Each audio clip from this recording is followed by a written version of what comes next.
Hola, hola mi gente, bienvenidos una vez más a Lo Cubano.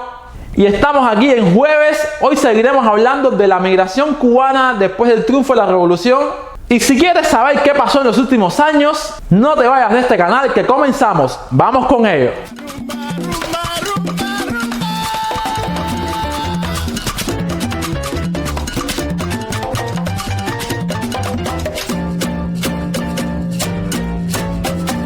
Luego de la caída de la entonces Unión Soviética a finales de los 80, Cuba pasó una época muy difícil en la primera parte de la década de los 90. Fue una época que fue conocida en Cuba como el periodo especial. Tuvimos una inflación infinitamente alta, no tan alta como la de Venezuela hoy en día, pero sí estuvo bastante alta, a tal punto de que prácticamente dejamos de utilizar el dinero. Casi nadie quería saber del dinero y el comercio era básicamente intercambio de productos. Y esto condujo a varias revueltas en La Habana en el año 94, sobre todo en el mes de agosto. Y esto provocó que en una primera instancia se usara la lanchita de regla para llegar de Cuba a Estados Unidos. El primer intento, según se dice, llegó bien, el segundo fracasó. Pero luego se intentó utilizar el remolcador 13 de marzo para cumplir la misma función. Pero este tuvo dificultades técnicas a mitad del mar. Y en ese momento los guardacostas cubanos no tuvieron el mejor trato para las personas que estaban a bordo del remolcador. A tal punto de que eso creó un gran debate entre Cuba y Estados Unidos, lo cual hizo que Fidel, el 13 de agosto del año 94, anunciara que los guardacostas cubanos se iban a retirar. De esa forma, estaba dando luz verde para todo aquel que deseara irse para Estados Unidos, lo hiciera, pero por sus propios medios. Por lo cual muchas personas empezaron a construir balsas, muchas personas empezaron a construir barquitos pequeños, embarcaciones menores. Cualquier cosa que flotara, cualquier cosa les iba a servir para llegar a Estados Unidos. Vale destacar que hasta ese momento la política de Estados Unidos era que si tú eras detenido en una balsa en el medio del estrecho de la Florida, los guardacostas o el grupo de hermanos de rescate te iban a llevar a Estados Unidos a tierra firme y una vez ahí te iban a permitir permanecer en el país. Sin embargo, si te atrapaban los guardacostas cubanos, entonces te retornaban a Cuba y ibas a ir preso por intento de salir ilegal. Pero ya en ese momento, como los guardacostas cubanos no estaban, entonces todos los que quisieron se fueron. Realmente yo tenía 12 años cuando aquello y recuerdo muy bien los momentos en los que yo estaba en la playa y llegaban las personas con balsas, con botes. Y ahí mismo de ahí para irse. Recuerdo haber visto eso en Guanabo, lo vi también en Cojimar, lo vi por el río Almendares, por la zona de La Puntilla, también vi personas irse. Realmente en ese momento las personas vendieron lo que tenían, hubo hasta quienes regalaron cosas con tal de irse. Las personas que se fueron los primeros días fueron transportadas a Estados Unidos o llegaron a Estados Unidos, de acuerdo según sea el caso. Pero ya el 19 de agosto el presidente Clinton ordenó a los guardacostas norteamericanos que todos aquellos que fueran detenidos en el medio del mar iban a ser transportados a la base naval de Guantánamo, para luego de ahí, de una forma más organizada, entonces transportarlo a Estados Unidos. Solo a la base naval de Guantánamo llegaron 32.362 cubanos según las cifras oficiales del gobierno de Estados Unidos, y muchos de ellos permanecieron ahí durante años hasta que finalmente fueron trasladados a Estados Unidos. Incluso conocí personas que pidieron regresar de la base naval de Guantánamo para Cuba debido a que las condiciones ahí según ellos no eran las mejores. Luego de este incidente migratorio se firmaron tratados de migración entre Cuba y Estados Unidos para hacer una migración de forma ordenada, lo cual dio como resultado algo que se conoce comúnmente como el bombo. Y estos acuerdos fueron más o menos así. A ver, barbitas, vamos a ver si resolvemos esta crisis de una vez y por todas. Yo le voy a dar 20.000 visas para todos aquellos que estén aburridos allá, puedan venir para acá y vivan felices. Pues sí, maridito de Lewinsky. A todos los que le llegue esa cosa que le llamas bombo, yo les voy a dejar que se vayan, no hay problema con eso. Pero como encuentre uno en medio del mar, te lo voy a regresar. Y me tienes que garantizar que no les vas a tocar ni un pelo. Ni un pelo, ¿eh? Es más, que si luego de que yo los regrese se quieren afiliar a tu partido, los tienes que dejar de hacer los miembros honorarios, ¿eh? Que te conste, siempre que no hayan puesto un cartelito raro, no hayan hecho nada extraño, no hay ningún problema. Estos tipos Walmart, tranquilo, los puedes usar un rato y los traes de vuelta y yo los acepto, no tiene ningún problema. Lo único que no te devolveré el dinero, ¿eh? Aquí se aceptan devoluciones, no hay ningún problema. Pues contento, pues dale, a follar con la Lewinsky. Me mierda, coño. Bueno, esos fueron los acuerdos.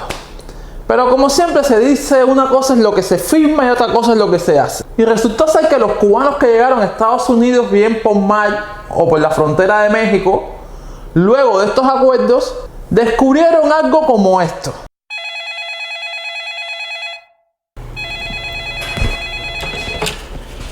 Hello. Yes, yes.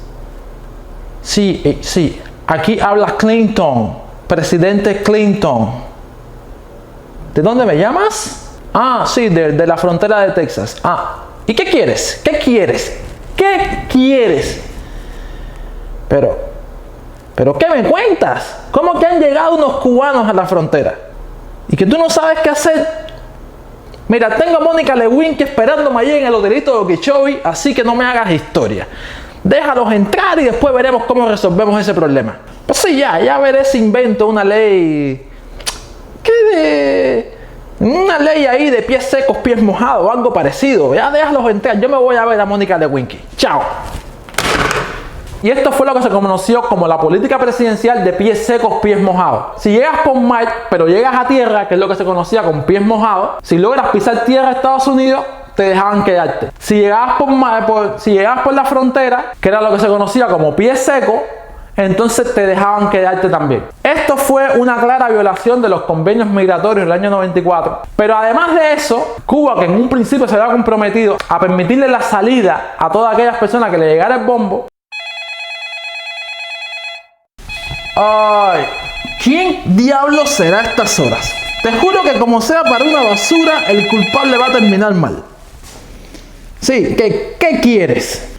Sí, que eres de migración, la que da las cartas blancas. Sí, los permisos de salida. Sí, ajá, ¿qué pasó? Pero ¿qué me estás contando?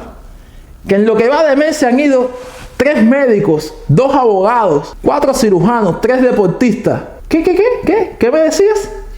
¿Y 7 científicos? No. Eso no puede ser así.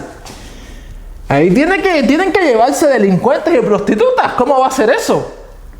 No. Cancela eso ahora mismo. Ni médicos, ni profesionales, ni científicos se van de aquí. Y punto en boca, ¿eh? Y punto en boca. Comenzó a restringir la salida de determinadas personas, mayormente aquellos que eran médicos o que tuvieran un alto grado científico. Según se dice, como decimos en Cuba, por debajo del tapete, lo que sucedió fue que luego de hacer estadísticas, las autoridades cubanas se dieron cuenta que el proceso del bombo no era tan aleatorio como se decía, sino que era un proceso de selección y captación de algunos de los talentos de Cuba. Yo, por ejemplo, tuve un amigo al cual le llegó el bombo en los primeros años, le llegó el bombo como el año 97, y sus padres eran médicos. A él lo dejaron irse, pero ya luego vino la ley de que los médicos mejor que no se apuntaran en el bombo porque Cuba no les iba a dar el permiso de salida. Y de esa forma se fueron censurando quiénes podían irse y quiénes podían apuntarse en el bombo. En un principio el bombo llegaba en un sobre amarillo. Recuerdo muy bien a las personas que le llegaron, toda la disertación que tuvieron. Pero dentro de este sobre venían papeles. Y los papeles venían sin nombre, de tal forma de que la persona que lo recibía ponía su nombre en la planilla, los devolvía a la oficina de interés de Estados Unidos en Cuba para de esa forma comenzar el proceso. A medida que los carteros se fueron dando cuenta de esto y que algunas personas se fueron dando cuenta de esto, lo que sucedió fue que empezaron a vender las planillas. Como la planilla venía sin nombre, ellos se la vendían a otra persona, esa persona les ponía el nombre y entonces en lugar de irse la persona a la cual le había llegado originalmente la planilla, se iba otra persona. Pero más allá de eso, si por casualidad a ti te llegaba el bombo y no tenías dinero, entonces una de las cosas que se hacía era que tú te casabas con otra persona que tenía el dinero y de esa forma se iban los dos con la planilla tuya. Realmente estas fueron 2 de las tantas cosas que se hicieron con la planilla del bombo. Durante varios años se mantuvo el bombo como método de irse de forma legal. Y además, como se implementó la política de pies secos y pies mojados, mucha gente se iban en lancha o en balsa y otras personas cruzaban la frontera de México hacia Estados Unidos. Bueno, en esta época también habían personas que se iban en lanchas, pero en lanchas pagadas, que por lo general venían de Estados Unidos hacia Cuba a recoger a algunas personas y luego las traían de nuevo para Estados Unidos. Eso era lo que en Cuba se conocía como cigarretas. Estas tenían un costo más o menos de unos $10,000 por persona, más o menos.